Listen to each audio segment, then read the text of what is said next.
તો મિત્રો, અરબ સાગરની ડિપ્રેશન સિસ્ટમની એક શોર્ટ અપડેટમાં તમારું સ્વાગત છે। ડિપ્રેશન સિસ્ટમ જે આજે સવારે વેરાવળથી 300 કિલોમીટર દક્ષિણ પશ્ચિમ દિશામાં સ્થિત હતી, તે અત્યારે આજે બપોરે 1:30 વાગ્યાના સુમારે વિઝિબલ સેટેલાઇટ પિક્ચર ઉપર નજર કરીએ તો સિસ્ટમનું લોકેશન આ વિસ્તાર ઉપર સ્થિત બતાવાઈ રહ્યું છે અને આ સિસ્ટમ આગામી 24 કલાક દરમિયાન આ દિશા તરફ આગળ વધી શકે અને આગળ વધતા સિસ્ટમ થોડી નબળી પડતી જશે।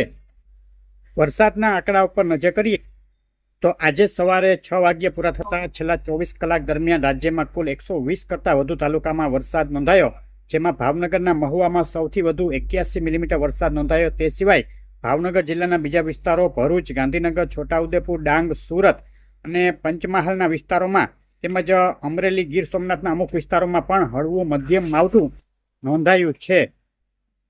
જીએફએસ મોડેલ મુજબ વિન્ડ ચાર્ટ 850 એચપીએનો પવનના ચાર્ટ ઉપર નજર કરીએ તો સિસ્ટમનું સર્ક્યુલેશન હજુ પણ મજબૂત સ્થિતિમાં દેખાઈ રહ્યું છે અને જીએફએસ મુજબ પણ આ સિસ્ટમ આગામી 24-36 કલાક દરમિયાન આ દિશા તરફ ગતિ કરી શકે છે।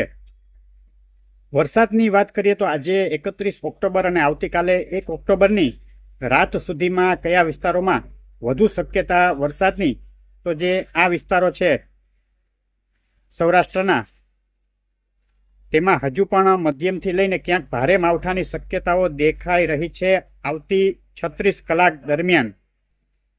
આ સિવાય દક્ષિણ ગુજરાતના જે વિસ્તારો છે ભરૂચ, વડોદરાથી લઈ અને તાપી, નવસારી, ડાંગ, વલસાડ જિલ્લા સુધીના, તેમાં પણ મધ્યમથી લઈને ક્યાંક ભારે માવઠાની શક્યતાઓ છે।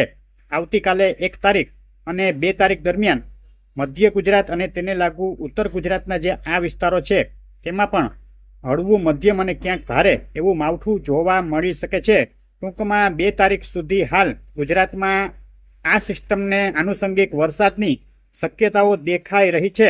મધ્યમથી ભારે માવઠું સૌરાષ્ટ્રના જે અગાઉ વિસ્તારો બતાવ્યા તેમાં 2 થી 4 ઇંચ સુધી કેટલાક વિસ્તારોમાં નોંધાઈ શકે છે। દક્ષિણ ગુજરાતમાં પણ 2 થી 4 ઇંચ, તેમજ ઉત્તર સૌરાષ્ટ્ર અને લાગુ મધ્ય ગુજરાત અને મધ્ય ગુજરાત લાગુ ઉત્તર પૂર્વ ગુજરાતના વિસ્તારોમાં પણ 1 થી લઈ અને 2 ઇંચ કે ક્યાંક તેથી વધુ માવઠું 2 તારીખ સુધીમાં નોંધાઈ શકે છે। આ સિસ્ટમ જે રીતે આગળ વધશે તે રીતે વરસાદના વિસ્તારોમાં ફેરફાર થતો જશે। તો આ હતી આવતીકાલ રાત સુધીની આગાહી અને 2 તારીખ સુધીની પણ મધ્ય ગુજરાત, ઉત્તર ગુજરાતના વરસાદની આગાહી। આગળની અપડેટો જોવા માટે વિડીયો લાઇક, શેર કરી ચેનલ સબસ્ક્રાઈબ કરવાનું, ફેસબુકના મિત્રો પેજ ફોલો કરવાનું ભૂલશો નહીં।